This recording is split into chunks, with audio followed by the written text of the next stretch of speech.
तो बच्चों जीओसी आपने खत्म कर लिया है, जनरल ऑर्गेनिक केमिस्ट्री में आईयूपीएसी नेमिंग आपने खत्म कर लिया है। अब जीओसी के अगले टॉपिक की तरफ हम लोग बढ़ने जा रहे हैं जिसका नाम है आइसोमेरिज्म। ये वीडियो आप देख रहे हैं, ये डेमो वीडियो है। फुल कोर्स को एक्सेस करने के लिए आपको हमारे एप्लीकेशन को डाउनलोड करना पड़ेगा, लिंक डिस्क्रिप्शन है, वहाँ स्टोर सेक्शन में जाकर के आप हमारे लेक्चर्स पूरे जो क्लासरूम के उन वीडियो को एक्सेस कर सकते हैं। ठीक है, आइसोमेरिज्म की बात करते हैं। तो आइसोमेरिज्म बेटा एक फिनोमिना है, यहाँ पर डेफिनेशन आपको साफ साफ दिख रहा होगा। Two compounds with same molecular formula but different in at least one property are isomers of each other and the phenomena is known as isomerism. यानी समझना, दो डिफरेंट कंपाउंड है, ये दो डिफरेंट कंपाउंड की ना मॉलिक्यूलर फॉर्मूला सेम होगा, इनको सेम मॉलिक्यूलर फॉर्मूला से रिप्रेजेंट किया जाता है। और जब तक इनकी प्रॉपर्टी की स्टडी ना करें तो हमें लगेगा कि ये दोनों कंपाउंड क्या है बेटा, सेम है। अब जब उनकी प्रॉपर्टी की स्टडी की जाती है तो कम से कम कोई एक प्रॉपर्टी ऐसी होनी चाहिए जिनमें डिफरेंस आ जाए। अगर एक भी प्रॉपर्टी डिफरेंट हो गई तो मैं बोलूंगा दोनों कंपाउंड बिल्कुल सेम नहीं है, अलग अलग है। मतलब समझ में आ रही बात? और दोनों एक दूसरे के आइसोमर्स है, और ये रिश्ता क्या कहलाता है, इसे बोला जाता है आइसोमेरिज्म। मैं क्या बोलना चाह रहा हूँ इस बात को समझे अच्छे से। दो डिफरेंट कंपाउंड है ए और बी, इन दोनों का ठीक से दरवाजा लगा के आना बेटा। ए और बी दोनों कंपाउंड है, इनका लिखेगा कोई भी नहीं, आज की क्लास में लिखने का कुछ नहीं है। मैं पूरा पीडीएफ भेजूंगा, आपको घर में खुद प्रैक्टिस करनी है। ठीक है, पीडीएफ भी आपको डिस्क्रिप्शन में मिल जाएगा, है ना, वहां से जाके आप डाउनलोड कर सकते हैं, आराम से सुनेंगे। ठीक है, जो क्लास में बैठे हैं वो भी ना लिखे, अभी थोड़ा सा मैं स्पीड में चलूंगा इस टॉपिक को ताकि ज्यादा चीजें कवर हो। ए और बी दो कंपाउंड है, ए और बी दोनों कंपाउंड की बात करते हैं, इनका मॉलिक्यूलर फॉर्मूला सेम है। अभी मुझे ऐसा लगेगा कि मॉलिक्यूलर फॉर्मूला क्योंकि सेम है तो दोनों के दोनों सेम होंगे, लेकिन जब इनकी प्रॉपर्टी की स्टडी की जाती है तो हमें पता चलता है कि ए और बी में कोई एक प्रॉपर्टी डिफरेंट है। अब वो प्रॉपर्टी कोई भी हो सकती है, इतने सारे रिएजेंट है, किसी से रिएक्शन में हो सकता है अलग प्रोडक्ट शो कर दे। तो एक भी डिफरेंस अगर मिल गया तो इस फिनोमिना को मैं बोलूंगा आइसोमेरिज्म, और ये दोनों कंपाउंड क्या होंगे, आइसोमर्स होंगे। अगर कोई भी प्रॉपर्टी डिफरेंट जब तक ना मिले तब तक मेरे लिए दोनों क्या है, सेम है, आइडेंटिकल है, तब मैं इन्हें आइसोमर्स नहीं बोलूंगा। तो आइसोमर्स बात समझ में आ रहा है? तो आइसोमर्स की फारमोस्ट कंडीशन क्या है, molecular formula must be same. ठीक है, two compounds with same molecular formula but difference in at least one property are isomers of each other and the phenomena is known as isomerism. बात समझ में आ रहा है? जैसे फॉर एग्जांपल यहां पर मैंने मिथेनॉल लिखा और यहां मैं इसका स्टडी करने जा रहा हूं, मिथेनॉल वर्सेस ईथर की। किसकी बात करने जा रहे हैं, मिथेनॉल वर्सेस ईथर की। सबसे पहले आईयूपीएसी नेम देखेंगे, फिर इसका नाम है आईयूपीएसी नेम इथेन वनॉल या इथेनॉल, और इसका आईयूपीएसी नेम होता है बेटा मिथॉक्सी मीथेन। जादू देख रहे हो हैं? ठीक है, इधर देखते हैं, बॉइलिंग पॉइंट की बात करते हैं। किसकी बात करते हैं, बॉइलिंग पॉइंट की। इसका बॉइलिंग पॉइंट लगभग 76 डिग्री सेंटीग्रेड रहता है, इसका बॉइलिंग पॉइंट लगभग 17 डिग्री सेंटीग्रेड, 17 डिग्री सेंटीग्रेड होता है। बोलो बात समझ में आ रहा है? बॉइलिंग पॉइंट के बाद फिजिकल स्टेट की बात करेंगे तो जो अल्कोहल होता है वो रूम टेम्परेचर पे लिक्विड होता है। अल्कोहल क्या होता है, रूम टेम्परेचर पे लिक्विड, जबकि ईथर भी रूम टेम्परेचर में क्या है, गैस है। क्या है बेटा, गैस है। रिएक्शन विद HI, अगर मैं अल्कोहल में HI डाल दूं तो HI डालते ही मिथाइल आयोडाइड बनता है। क्या बनता है, मिथाइल आयोडाइड। जबकि ईथर में मैं HI डाल दूं तो मिथाइल आयोडाइड बनता है। क्या बनता है बेटा, मिथाइल आयोडाइड। ठीक, इनकी reaction with sodium, sodium metal का टुकड़ा काट काट के अगर डाल दूं तो यहाँ हाइड्रोजन गैस प्रोड्यूस होता है, जबकि यहाँ कोई हाइड्रोजन गैस रिलीज नहीं होती। ठीक है, जबकि मॉलिक्यूलर फॉर्मूला इसका भी क्या है, C2 3 4 5 6 H6O है, इसका मॉलिक्यूलर फॉर्मूला भी C2H6O है। तो आपने देखा दो कंपाउंड है, एक अल्कोहल है और दूसरा क्या है, ईथर है। दोनों के मॉलिक्यूलर फॉर्मूला सेम, प्रॉपर्टीज बिल्कुल डिफरेंट है। तो ये दोनों आपस में क्या है, आइसोमर्स ऑफ ईच अदर। ठीक है, तो same molecular formula but different in properties. इसी वजह से मिथेनॉल और अल्कोहल के बीच में ये रिश्ता क्या कहलाता है, they are isomers of each other. ये एक दूसरे के क्या है, आइसोमर्स है। अगर ये प्रॉपर्टी इतनी सारी प्रॉपर्टी सब सेम मिलती तो मैं बोलता दोनों आइडेंटिकल है। दोनों क्या है, आइडेंटिकल है। लेकिन मुझे एक प्रॉपर्टी में डिफरेंस चाहिए था, यहाँ इतने सारे लिख दिया हूं मैं। इतने सारे प्रॉपर्टीज में डिफरेंस होगा तो इनको हम लोग क्या बोलेंगे बेटा, आइसोमर्स बोलेंगे। क्या बोलेंगे, आइसोमर्स। लिख लो फटाफट इसको। क्या मैं आगे बढ़ सकता हूं? ठीक, देखो अब आइसोमेरिज्म एक फिनोमिना हुआ, आपने समझ लिया आइसोमेरिज्म क्या होता है, ये चीज सभी को क्लियर है, किसी को कोई डाउट तो नहीं है, किसी को कोई इफ एंड बट, कोई क्वेश्चन मार्क या कोई ऐसी बात जो समझ में ना आई हो आइसोमेरिज्म में? नहीं ना, क्लियर है पूरा, ठीक है। दो कंपाउंड है, मॉलिक्यूलर फॉर्मूला सेम होना चाहिए, लेकिन डिफरेंस होना चाहिए किसमें बेटा, प्रॉपर्टी में। अब प्रॉपर्टी में डिफरेंस जितना ज्यादा होगा मैं उनको छांट के अलग कर सकता हूँ। जैसे हल्दीराम का मिक्सचर निकाल लिए, उसमें फल्ली दाना और जो वो है मूंग दाल वाला जो है उसमें, उनमें प्रॉपर्टी में डिफरेंस बहुत ज्यादा है। प्लेट में अंकल लोग को देने के 2-4 फल्ली दाना तो हम छांट के खा सकते हैं, नहीं खा सकते क्योंकि प्रॉपर्टी में डिफरेंस बहुत ज्यादा है, तो उसको छांट करके अलग कर दिया जा सकता है, ठीक है। तो आइसोमर्स कितने टाइप के होते हैं, तो एक होता है स्ट्रक्चरल आइसोमर्स, एक होता है ज्योमेट्रिकल आइसोमर, एक होता है बेटा ऑप्टिकल आइसोमर, और एक होता है कन्फॉर्मर आइसोमर। कन्फॉर्मर एक ग्रीक भाषा का शब्द है। कन्फॉर्मर मतलब कन्फर्म होना, कन्फर्म होना मतलब आइडेंटिकल होना, आइडेंटिकल मतलब सेम, एकदम सेम टू सेम। तो इसका मतलब स्ट्रक्चरल आइसोमर्स में प्रॉपर्टी में डिफरेंस बहुत ज्यादा होगा, ज्योमेट्रिकल आइसोमर में प्रॉपर्टी में डिफरेंस थोड़ा कम होगा, ऑप्टिकल आइसोमर में प्रॉपर्टी में डिफरेंस और कम होगा, और कन्फॉर्मर आइसोमर में प्रॉपर्टी में डिफरेंस लगभग ना के बराबर होता है। ये लोग बिल्कुल सेम होते हैं, आइडेंटिकल होते हैं। तो इसका मतलब ये हुआ कि आगे की तरफ अगर मैं जाऊं तो difference in properties decreases. Property में डिफरेंस क्या हो रहा है बेटा, डिक्रीज हो रहा है। अब प्रॉपर्टी में डिफरेंस अगर कम होगा तो लगभग वो सेम होने लगेंगे। जैसे मैं श्रेया को और चित्रांशी को, चित्रांशी ना, हाँ चित्रा को, श्रेया को और चित्रा को, ये दो लोग खड़े हैं, मेरे को अगर दोनों में से पता करना है कौन क्या, मैं पहचान सकता हूँ। श्रेया अलग दिखती है और चित्रा अलग दिखती है। आओ रे तीनों इधर आओ, आना तीनों इधर आओ, तू भी आ, हाँ आना आना आना, जल्दी है, मजा आएगा। देखो आ जल्दी है, जल्दी है, जल्दी है,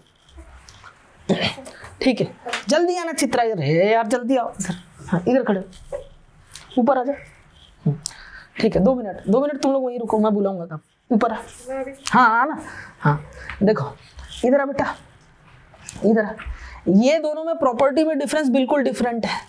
ये विदाउट यूनिफॉर्म आई हुई है चित्रा, और ये फ्लैश एकेडमी के टी शर्ट में आई है। बताओ दोनों में, इधर आना, फ्रेम में आना, चेहरा दिखाओ उधर सबको। हाँ तो इन दोनों में आप पहचान सकते हो क्या चित्रा कौन है और श्रेया कौन है? हाँ जी बिल्कुल पहचान सकते हैं, क्योंकि प्रॉपर्टी में डिफरेंस बहुत ज्यादा है। अब जीनल, जीनल आ जा, तू इधर खड़े हो, जीनल बीच में जाके खड़े हो।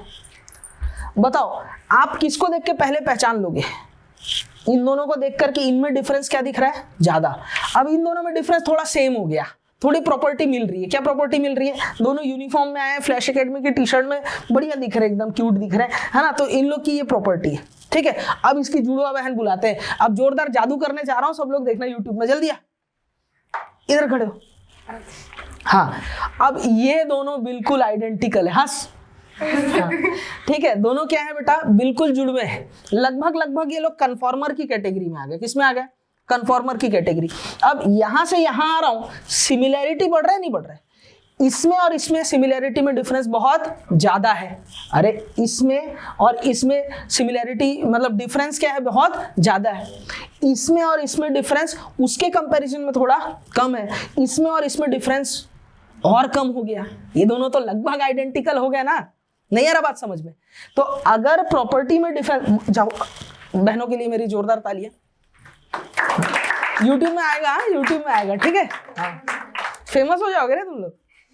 हाँ तो मेरे कहने का मतलब ये है कि अगर आगे की तरफ जाता हूं तो प्रॉपर्टी में डिफरेंस जो है वो क्या हो रहा है? घट रहा है।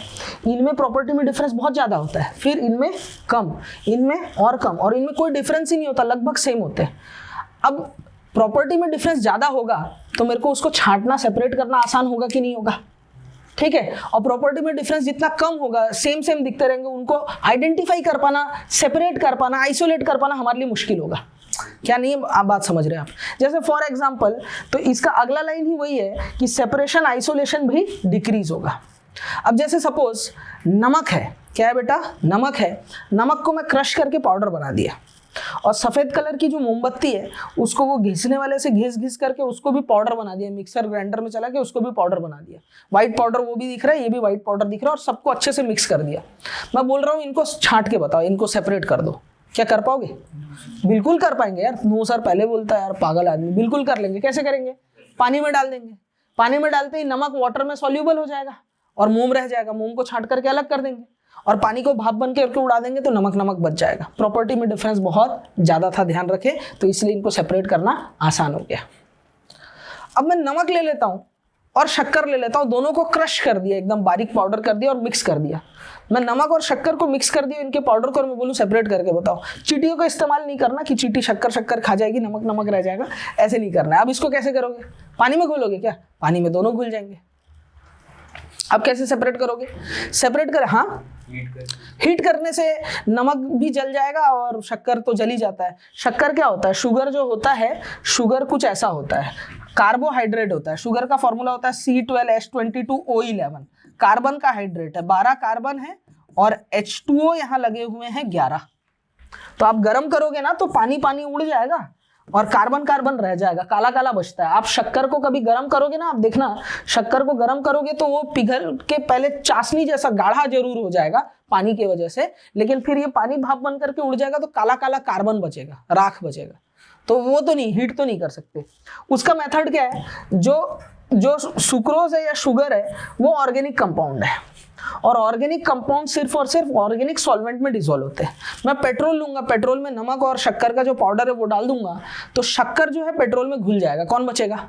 नमक बच जाएगा। नमक को छान करके अलग कर लूंगा और पेट्रोल को बाद में भाप बना करके उड़ा दूंगा, गर्म करके। गर्म करने में भी सावधानी रखना, पेट्रोल ने तो आग ना पकड़ ले, ठीक है। उसको हीट करके अगर उड़ा देता हूँ, वेपराइज कर देता हूँ, तो मेरे पास जो बचेगा वो क्या रहेगा? शक्कर रहेगा। ऐसे सेपरेट कर सकते हैं। लेकिन आपने देखा होगा मोम और नमक में प्रॉपर्टी में डिफरेंस बहुत ज्यादा था, तो इनका सेपरेशन इजी था, पानी में घोल दिए या छान लिए, ठीक है। दूसरा केस देखा हम लोगों ने, नमक और शक्कर, इनमें प्रॉपर्टी में डिफरेंस थोड़ा सा कम था, तो इस वजह से इनके सेपरेशन और मुश्किल हो गया, ठीक है। अब मैं सेंधा नमक और नॉर्मल टेबल सॉल्ट इनको मिक्स करके क्रश करके दे दूं तो आप कैसे निकालोगे? नहीं यार, बात समझ में मैं क्या बोलना चाह रहा हूं? तो जितना प्रॉपर्टी में डिफरेंस कम होगा, सेपरेशन आइसोलेशन उतना ही मुश्किल होगा। जितना प्रॉपर्टी में डिफरेंस ज्यादा होगा, सेपरेशन और आइसोलेशन उतना इजी होगा। मुझे बताओ, कौन से आइसोमर्स का आंख बंद हुआ तो परमानेंट लेटा देंगे? सोना नहीं है मेरी क्लास में। यादव जी, रीढ़ की हड्डी सीधी, हाथ का सपोर्ट नहीं, इधर रखे बैठ, चल जल्दी यार, ठीक है। मुझे बताओ कि कौन से आइसोमर्स को आप आराम से छांट के अलग कर सकते हो? स्ट्रक्चरल को, फिर ज्योमेट्रिकल को, फिर ऑप्टिकल। किन को छांटना, सेपरेट करना पॉसिबल ही नहीं हो पाता? कन्फॉर्मर, क्योंकि ये कन्फर्म हो जाते हैं, मतलब आइडेंटिकल हो जाते हैं। क्या ये बात समझ में आई सभी को? छाप देंगे, मैं चाहूंगा आप लिखिए इसे जल्दी, इधर रख बैठ। चलिए, क्लासिफिकेशन ऑफ आइसोमेरिज्म। ये क्लासिफिकेशन देखें आप, तो क्लासिफिकेशन आइसोमेरिज्म का दो होता है, एक स्ट्रक्चरल आइसोमर और दूसरा स्टीरियो आइसोमर। स्ट्रक्चरल आइसोमर में क्या डिफरेंट होता है? Difference in structure. यहाँ क्या डिफरेंट होता है? स्ट्रक्चर डिफरेंट होता है। और स्टीरियो आइसोमर में क्या डिफरेंट होता है? Difference in spatial arrangement. 3D में अरेंजमेंट में डिफरेंस होता है। 3D में इनकी जो बनावट होती है ना, अरेंजमेंट होता है, उसमें डिफरेंस होता है। इसको समझेंगे डिटेल में पूरा, ठीक है। स्ट्रक्चरल आइसोमर पहला हम पढ़ेंगे चेन आइसोमर, दूसरा हाथ नहीं सीधे बैठो पोजीशन आइसोमर, तीसरा मेटामेरिज्म, चौथा टॉटोमेरिज्म और पांचवा फंक्शनल ग्रुप आइसोमेरिज्म। इसमें टॉटोमेरिज्म में रेजोनेंस पढ़ाते हुए तुम्हें बताऊंगा। टॉटोमेरिज्म भी आइसोमेरिज्म का एक पार्ट है, लेकिन इसको हम बाद में पढ़ेंगे, उसके लिए आपको रेजोनेंस समझना होगा। स्टीरियो आइसोमेरिज्म के टाइप कौन से? पहला पढ़ेंगे ज्योमेट्रिकल, दूसरा पढ़ेंगे ऑप्टिकल और तीसरा पढ़ेंगे कन्फॉर्मर आइसोमेरिज्म। तो कुल हमारे पास में यहाँ 5, 6, 7, 8 आइसोमेरिज्म हमें पढ़ने। ये जो होते हैं स्ट्रक्चरल आइसोमर्स के टाइप है, और ये जो 3 आप देख रहे हैं स्टीरियो आइसोमेरिज्म के टाइप है। स्ट्रक्चरल आइसोमेरिज्म में मॉलिक्यूल का जो स्ट्रक्चर होता है ना, वो डिफरेंट होता है, लेकिन स्टीरियो आइसोमेरिज्म में स्ट्रक्चर भी सेम होगा, बस 3D में अरेंजमेंट को कुछ हेर फेर मचा दोगे तो उस वजह से आपको डिफरेंस दिखने लगेगा प्रॉपर्टी में। इतना प्रॉपर्टी में डिफरेंस दिखने लग जाता है आइसोमर्स में कि जैसे सपोज अगर कोई ज्योमेट्रिकल आइसोमर है, इसके मैं टाइप बताऊंगा सिस और ट्रांस। कोई सिस आइसोमर जो है वो हार्ट स्टिमुलेटिंग ड्रग है, मतलब हार्ट का स्टिमुलेशन बढ़ा देता है, मतलब लाइफ सेविंग ड्रग है। और दूसरा उसका ट्रांस आइसोमर है, सेम मॉलिक्यूलर फॉर्मूला, सब कुछ सेम है, लेकिन वो यूजलेस है, उसका कोई काम नहीं है, वो किसी काम का नहीं, ठीक है। एक सिस आइसोमर कैंसर के ट्रीटमेंट में काम आता है, दूसरा वाला उसका ट्रांस आइसोमर जो होता है वो कार्सिनोजेनिक है, उससे कैंसर होता है। इतना डिफरेंस हो जाता है प्रॉपर्टी में। समझ में आ रही बात मैं क्या बोलना चाह रहा हूँ? जैसे सांप का जो जहर होता है वो हैवी प्रोटीन होता है, उस हैवी प्रोटीन में भी आइसोमेरिज्म देखा गया है। उसका एक आइसोमर जो होता है वो क्या होता है बेटा, हमारे पास में एंटी वेनम, उस जहर का तोड़ है, और दूसरा वाला आइसोमर उसका जहरी है, समझ में आ रही बात? जैसे ग्लूकोज का ऑप्टिकल आइसोमेरिज्म मैं बताऊंगा, ग्लूकोज के दो ऑप्टिकल आइसोमर्स होते हैं, एक होता है डी ग्लूकोज, एक होता है एल ग्लूकोज। हमारा शरीर सिर्फ डी ग्लूकोज डाइजेस्ट कर सकता है। जो एनिमल लोग हैं, जानवर लोग हैं, उनके पेट के अंदर बैक्टीरिया होता है, वो बैक्टीरिया एल ग्लूकोज को भी डाइजेस्ट कर देता है। हमारे बीच में कोई एल ग्लूकोज डाइजेस्ट कर लेने वाला इंसान तो नहीं है ना, मतलब कोई ऐसा कोई एल ग्लूकोज डाइजेस्ट करता हो, कोई नहीं है ना, ठीक है। तो डी ग्लूकोज एल ग्लूकोज ये आइसोमर्स है, मतलब आप समझे कि दिखने में बनावट सेम होगा, सेम टू सेम दिखेंगे, लेकिन कोई एकाध प्रॉपर्टी ऐसा हो जाएगा जिसमें दोनों का डिफरेंस रह जाएगा, और इसीलिए इस फिनोमिना को बोलते हैं आइसोमेरिज्म। और इन जो दोनों कंपाउंड में ये रिश्ता क्या कहलाता है, they are isomers of each other.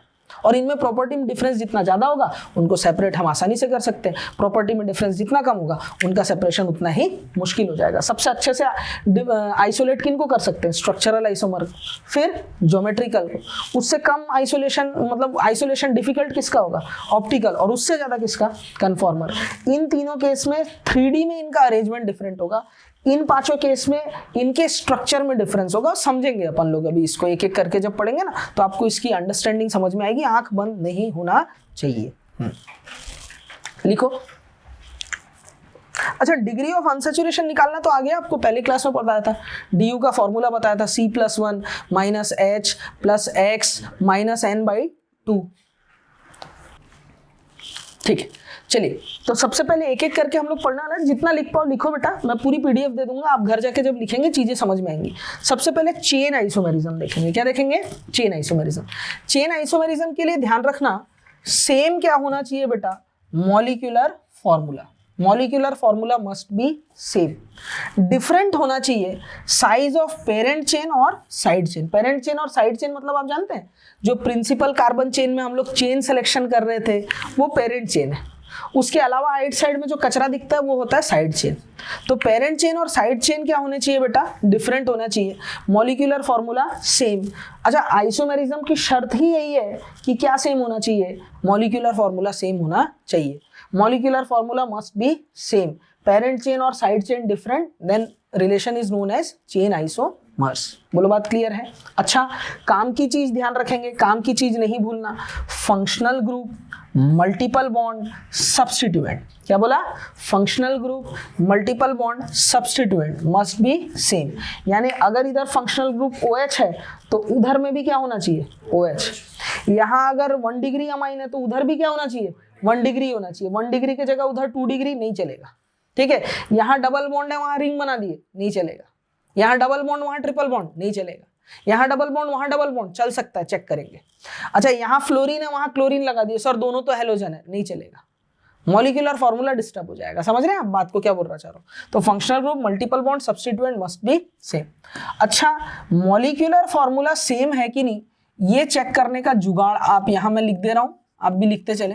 जुगाड़ है फॉर सेम मॉलिक्यूलर फॉर्मूला। अगर मॉलिक्यूलर फॉर्मूला क्या हो, सेम, तो वो देखने का तरीका क्या होगा, DU क्या होना चाहिए, सेम होना चाहिए, और नंबर ऑफ कार्बन क्या होना चाहिए, सेम होना चाहिए।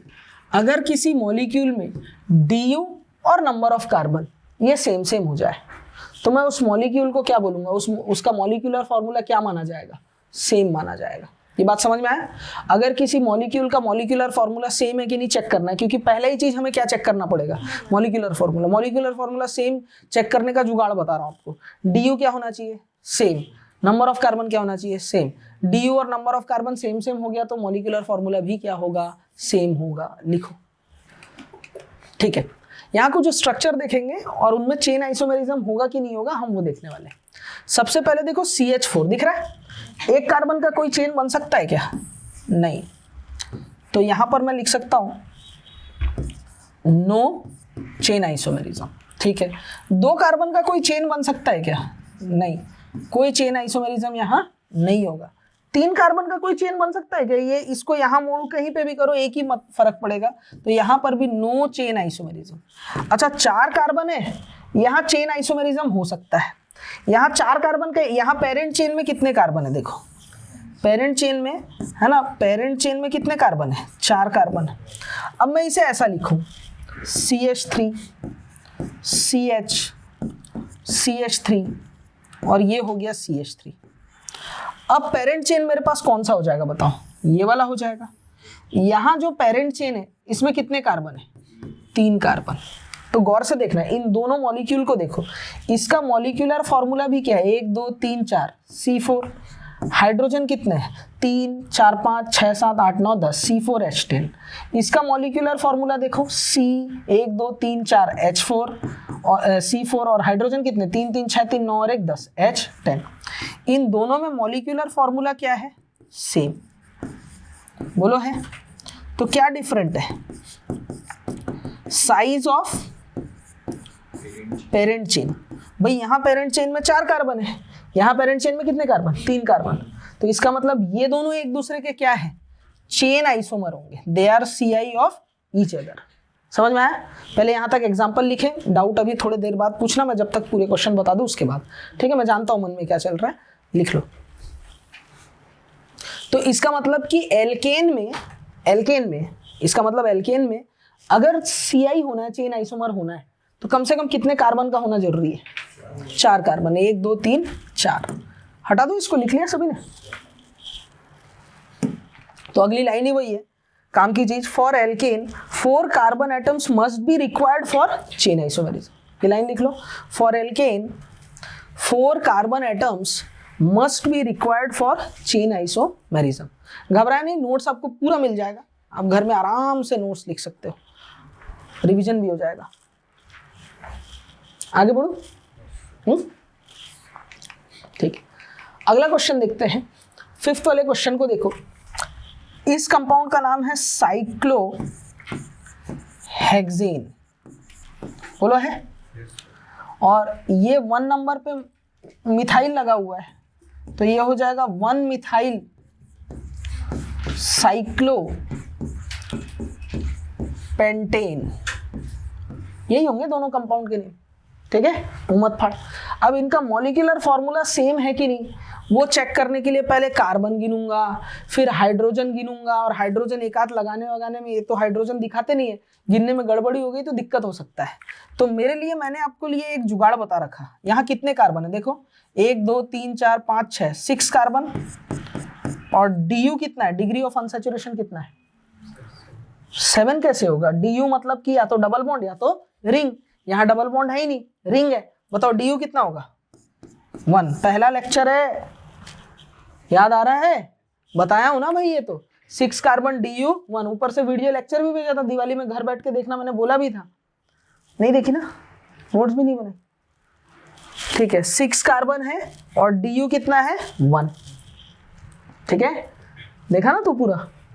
मजा आया कि नहीं आया? लेवल ठीक है, उतना ही काम करना है अभी और। ठीक है, यहाँ कितने कार्बन है? 1 2 3 4 5 और ये 6वां कार्बन।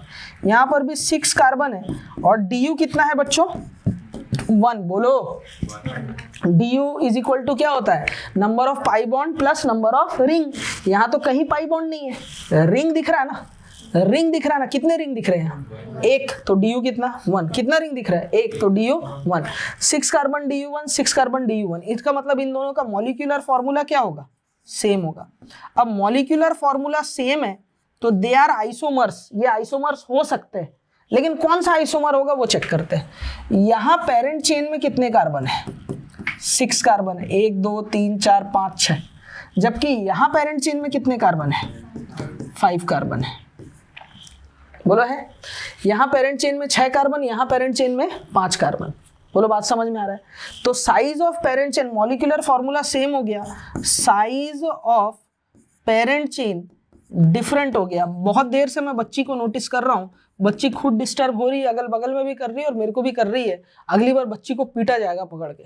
ठीक है, तो molecular formula must be same और साइज ऑफ पेरेंट चेन क्या होगा? डिफरेंट। तो इसका मतलब ये दोनों हुए ना एक दूसरे के चेन आइसोमर्स। अरे हुए ना। चेन आइसोमेरिज्म की डेफिनेशन ही क्या है? Molecular formula must be same but difference in size of parent chain और साइड चेन। तो यहाँ पेरेंट चेन डिफरेंट था। बोलो, आया नहीं आया समझ में? लिख लो। हो गया, आगे बढ़ो। इस क्वेश्चन को देखो, इस क्वेश्चन को देखो, इधर देखो कितने कार्बन है गिनो। 1 2 3 4 5 6 7 8। 8 कार्बन और DU कितना है 1, बोलो है। अच्छा इस कंपाउंड का IUPAC नेम तो लिख सकते हो ना आप। 1 पोजीशन में क्या लगा हुआ, इथाइल, 1 इथाइल साइक्लोहेक्सेन, नहीं इसका नाम क्या होगा 1 इथाइल साइक्लोहेक्सेन। और इस कंपाउंड का नाम क्या होगा, 1 पोजीशन में मिथाइल लगे वो भी 2, 1 डाई मिथाइल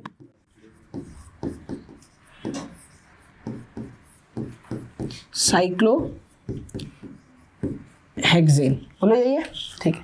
यहाँ भी 8 कार्बन DU1 है, यहाँ चेक करो 1 2 3 4 5 6 7 8, यहाँ भी 8 कार्बन और DU कितना है 1 है। क्या मैं बोल सकता हूँ दोनों का मॉलिक्यूलर फॉर्मूला सेम होगा, क्या मैं बोल सकता हूँ दोनों का मॉलिक्यूलर फॉर्मूला क्या होगा, सेम होगा। अब मॉलिक्यूलर फॉर्मूला जीनल ध्यान दे बेटा, मॉलिक्यूलर फॉर्मूला दोनों का क्या है, सेम है। अब देख करो पेरेंट चेन, पेरेंट चेन में 1 2 3 4 5 6 कार्बन, यहाँ भी पेरेंट चेन में 1 2 3 4 5 6 कार्बन, पेरेंट चेन क्या है, सेम है। अब साइड चेन देखो, ये जो साइड चेन है, साइड चेन में कितने कार्बन है, 1 और 1 2 कार्बन। यहाँ जो साइड चेन आप देख रहे हैं, इस साइड चेन में कितने कार्बन है, 1 कार्बन है, कितने हैं 1। अरे 2 गोला किया हूं इसका मतलब 2 थोड़ी है, एक साइड चेन में कितने कार्बन है 1। इस साइड चेन, ध्यान दे बच्ची, मैं कल पूरा एक एक चीज पूछूंगा, ठीक है, मेरे को चेहरे से समझ में आता है कौन ध्यान नहीं दे रहा है, कहाँ दिमाग बाहर जा रहा है किसका, ठीक है। इस वाले साइड चेन में कितने कार्बन है, 1 कार्बन, इस वाले साइड चेन में कितने कार्बन है, 1 कार्बन। क्या मैं बोल सकता हूँ साइज ऑफ पेरेंट चेन दोनों में डिफरेंस है कि नहीं, यहाँ कितने 2, यहाँ कितने साइड चेन में 1 कार्बन।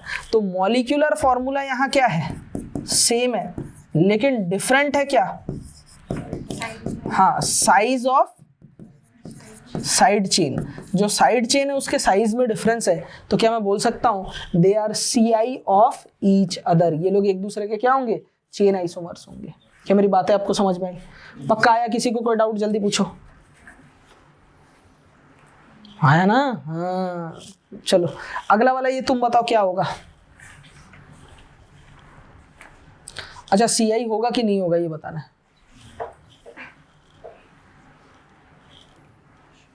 बोलो होगा, ठीक है।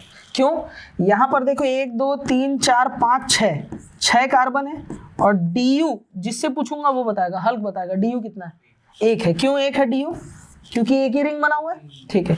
यहाँ कितने कार्बन है गिनो, 1 2 3 4 5 6, ये कार्बन कहाँ से आ जाता है इधर पता नहीं चलता ना, हाँ सर नालायक कहीं के बॉन्ड लाइन नोटेशन है ये जो कॉर्नर्स होते हैं उसमें क्या होता है, कार्बन होता है और नमक स्वादानुसार और हाइड्रोजन कार्बन के वैलेंसी के अनुसार लगा देते हैं।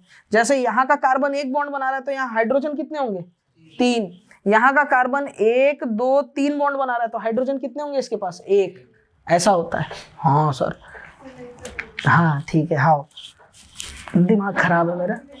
देखो यहाँ कितने कार्बन है गिनो, 1 2 3 4 5 6 कार्बन है और DU हल्क बताएगा कितने होंगे, लिख दिया मैं, 1 ही होगा, DU कितना होगा 1। क्यों, एक ही रिंग है ना, एक ही रिंग है ना, ये क्या है, कोई बात नहीं माफ किए जा, ठीक है। तो क्या इन दोनों का मॉलिक्यूलर फॉर्मूला सेम होगा, मॉलिक्यूलर फॉर्मूला सेम होगा ना, यस सर बिल्कुल होगा।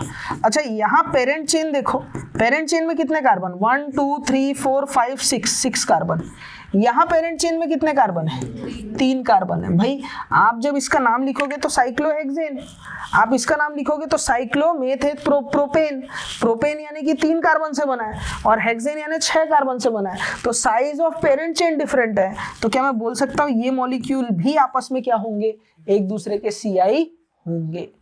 क्या समझ में आया सभी को, मैं चाहूंगा आप इसे छापे कॉपी में।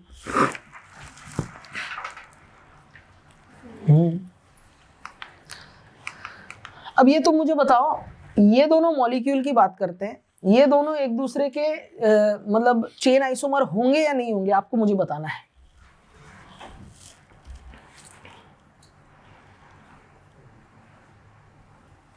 अच्छा CHO ना एल्डिहाइड होता है, इसके लिए प्रीफिक्स होता है क्या बताओ, ऑक्सो, क्या होता है बेटा, ऑक्सो, और सफिक्स होता है अल, क्या होता है, अल। इसका नाम लिखेंगे तो इसका नाम क्या लिखा जाएगा, ये मेरे पास प्रिंसिपल कार्बन चेन होगा 1 2 3 4, बोले यही होगा। इसका नाम क्या होगा, मेथ एथ प्रो ब्यूट ब्यूटेन 1 अल, यानी कि ब्यूटेनल, ठीक है। जबकि इसका प्रिंसिपल कार्बन चेन ये हुआ तो इसका नाम 1 2 3, इसका नाम होगा 2 मिथाइल मेथेट प्रोप, प्रोपेन 1 अल या प्रोपेनल, ठीक है। ये इस कंपाउंड के नाम है। सबसे पहले मॉलिक्यूलर फॉर्मूला सेम है कि नहीं वो चेक करते हैं। चेक करने का तरीका क्या है, कितने कार्बन है, 1 2 3 4, 4 कार्बन है और DU ना 1 है, DU 1 है, कैसे पता चला, CHO कुछ ऐसा होता है, CH डबल बॉन्ड O, बोलो होता है, ठीक है। तो ये डबल बॉन्डेड ऑक्सीजन है, एक डबल बॉन्ड आया तो DU कितना हुआ 1। इस मॉलिक्यूल में बात करेंगे कितने कार्बन, 1 2 3 4, 4 कार्बन है, कितने कार्बन है, 4 कार्बन, और DU कितने हैं बच्चों, 1 है। ये CHO में एक डबल बॉन्ड है तो DU कितना हो जाएगा 1।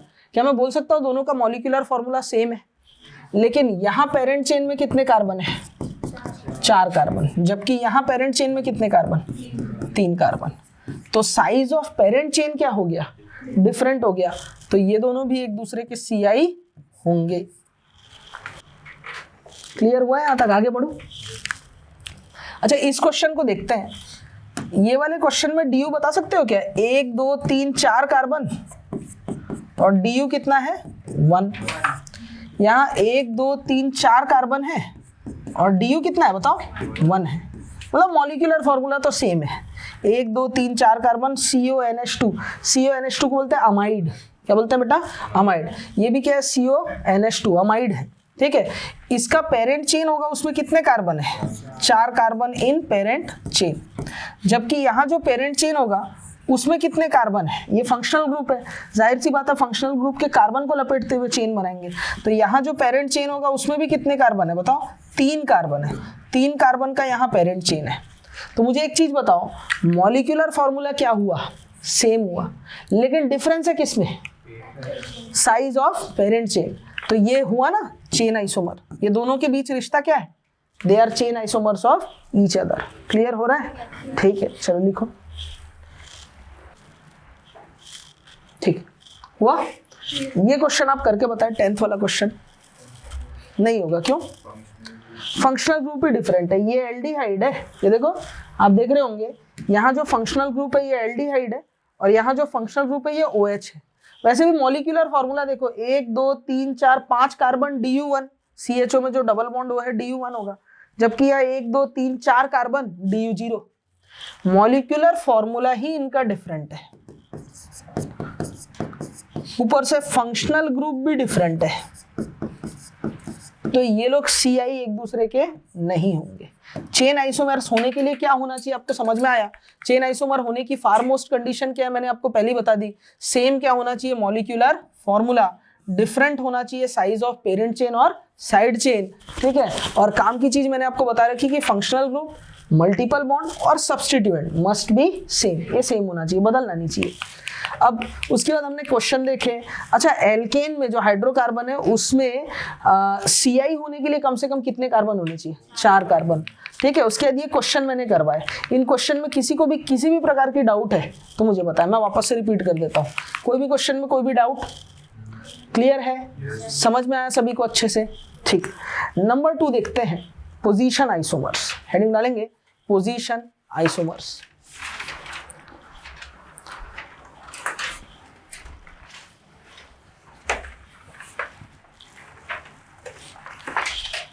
देखो पोजीशन आइसोमर होने की फारमोस्ट कंडीशन क्या है, सबसे पहले तो क्या होना चाहिए, सेम मॉलिक्यूलर फॉर्मूला होना चाहिए। तो आइसोमेरिज्म की ही शर्त पहली यही है, दो कंपाउंड का मॉलिक्यूलर फॉर्मूला अगर डिफरेंट हो गया तो दोनों कभी आइसोमर नहीं होंगे एक दूसरे के।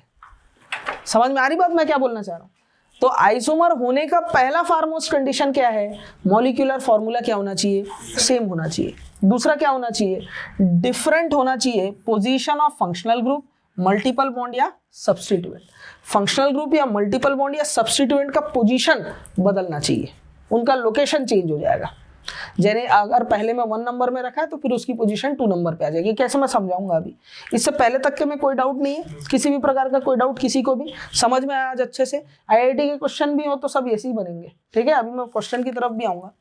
काम की चीज ध्यान रखेंगे, यहाँ सोर्स लिखा गया वो साइज है एक्चुअली, ठीक है। Size of parent chain side chain must remain same. क्या सेम होना चाहिए बताओ? साइज ऑफ पेरेंट चेन और साइड चेन ये सेम होना चाहिए। अगर ये डिफरेंट हो गया तो क्या हो जाएगा? चेन आइसोमर जो हमने पढ़ रखा। यहाँ पेरेंट चेन और साइड चेन का साइज क्या होना चाहिए? सेम होना चाहिए। Nature of functional group multiple bond substituent क्या होना चाहिए? सेम होना चाहिए, वो नहीं बदलना चाहिए। पहले एक ही चीज चाहिए था, हमें ये क्राइटेरिया भी चाहिए। अगर ये डिफरेंट हो गया तो क्या हो जाता बताओ? चेन आइसोमर हो जाता। समझ में आ रही बात? तो अब अगर कोई पोजीशन आइसोमेरिज्म है तो पोजीशन आइसोमेरिज्म के लिए molecular formula same, size of parent chain side chain same, nature of functional group multiple bond substituent same. Different होने से काम नहीं चलेगा, ठीक है। क्या डिफरेंट होगा? पोजीशन चेंज होगा फंक्शनल ग्रुप मल्टीपल बॉन्ड और सब्स्टिट्यूएंट का। पहले लिख लो फिर मैं आगे एग्जांपल बताऊंगा इसके।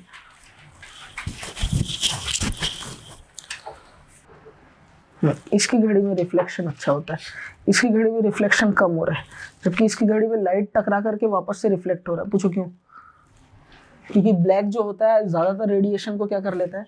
एब्जॉर्ब कर लेता है। आपने सुना होगा आइडल ब्लैक बॉडी, सुने नहीं सुने? सूरज भी एक तरीके का क्या है? Black body. जितने रेडिएशन उसने पहले जमाने में एब्जॉर्ब किया था अब उतनी ही रेडिएशन क्या कर रहा है? इमिट कर रहा है। कब तक करेगा? जब तक उसके डेथ नहीं हो जाता और ब्लैक होल बन जाएगा। क्या बन जाएगा? Black hole.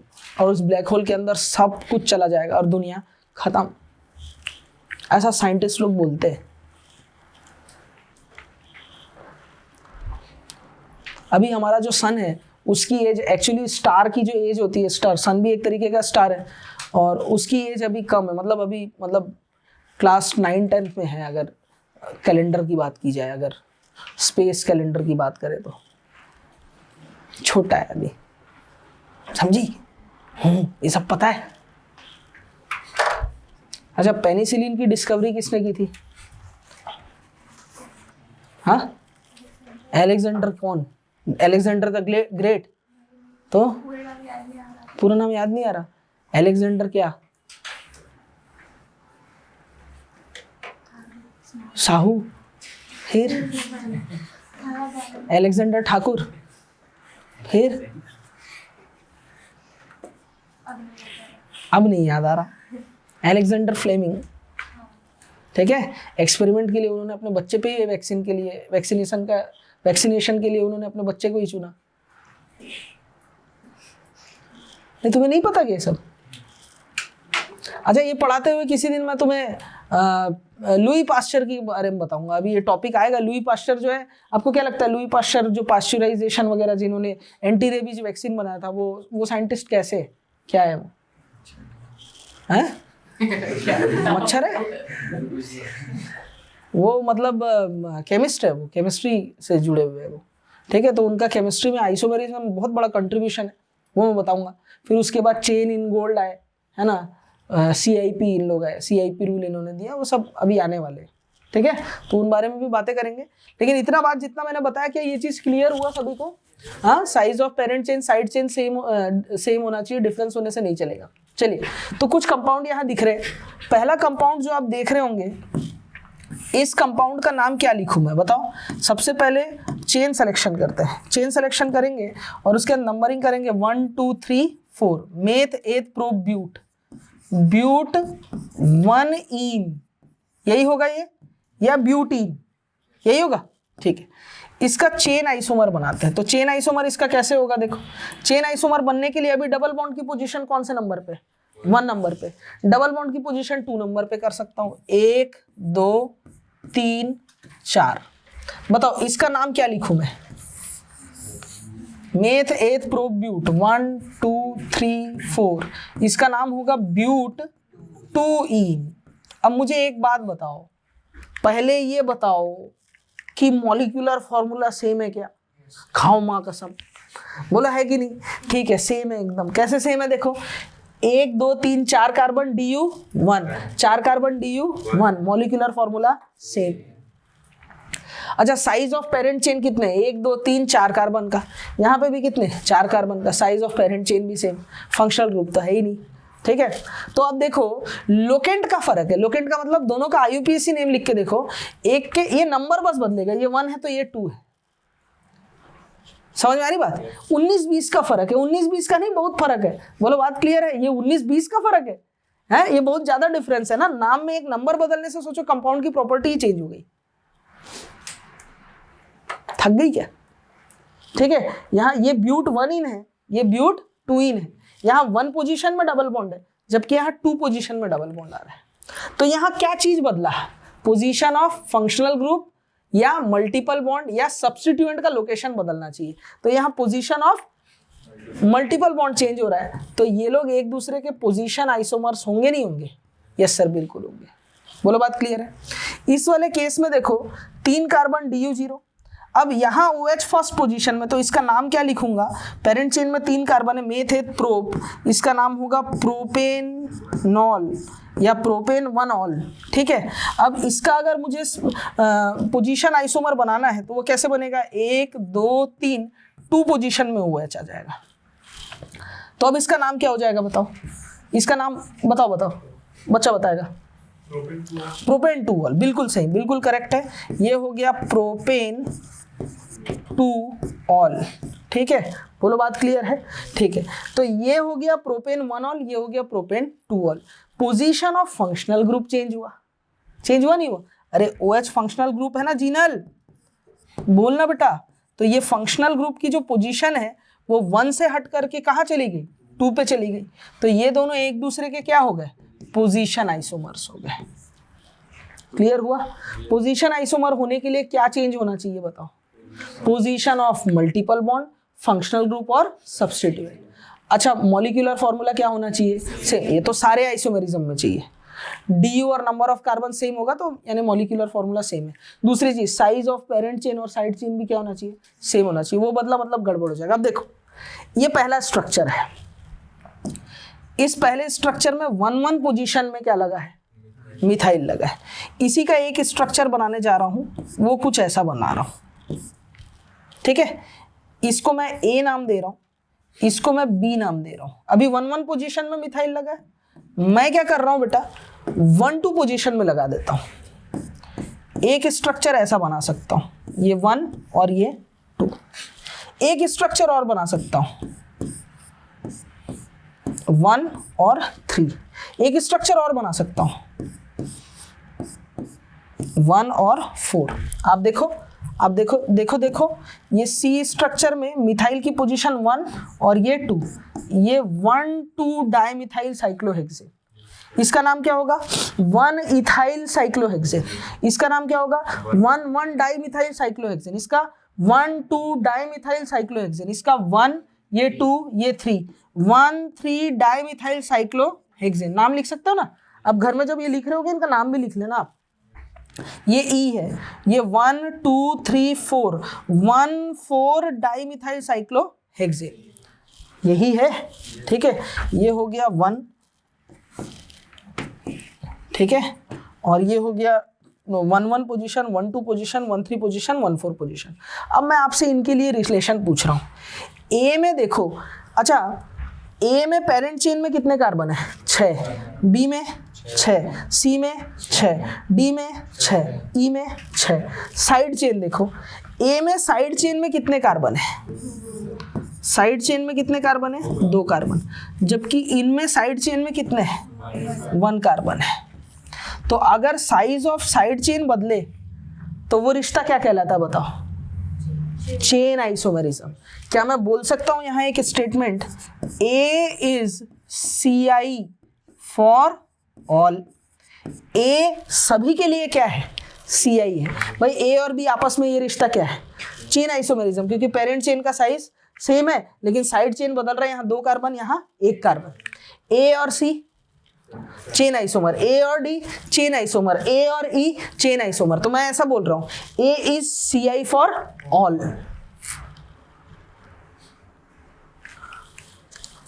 समझी? है, क्लियर है ना। A is CI for all, और B C D और E क्या है, B C D और E इनके IUPAC नेमिंग में लोकेंट जो सब्स्टिट्यूएंट है उसका लोकेशन चेंज हो रहा है।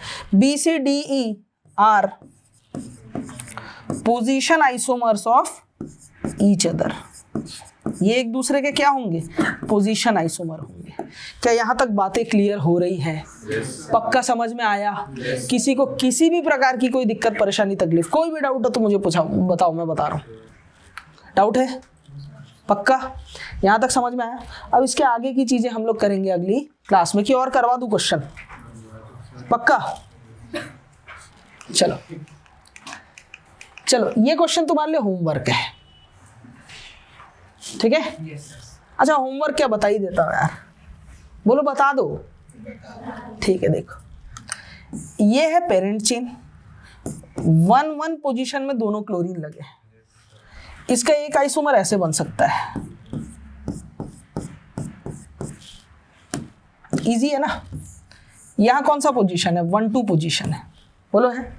तो देखो लोकेंट का फर्क है, ये 1-1 डाइक्लोरो है, ये 1-2 डाइक्लोरो है, तो दोनों एक दूसरे के क्या है, PI है। अब मैं आपको अगली क्लास के लिए होमवर्क दे रहा हूं, ये क्वेश्चन नंबर 5 जो आप देख रहे हैं, आपको इस कंपाउंड के कितने चेन आइसोमर और पोजीशन आइसोमर बनेंगे वो आपको बना के लेना है, CI और PI किसके, इस कंपाउंड के। मिलेंगे अगली क्लास में, खुश रहिए, मस्त रहिए, देखते रहिए केमिस्ट्री की क्लास। पूरा आइसोमेरिज्म का जो लेक्चर है आपको हमारे एप्लीकेशन में मिल जाएगा, लिंक इन द डिस्क्रिप्शन, ठीक है। आप वीडियो में जो यहाँ तक बने हुए हैं चैनल को सब्सक्राइब जरूर करें, घंटे का बटन जरूर दबाएं और वीडियो को लाइक करके जरूर जाए कि अगली बार वीडियो यूट्यूब में आ सके। Thank you very much.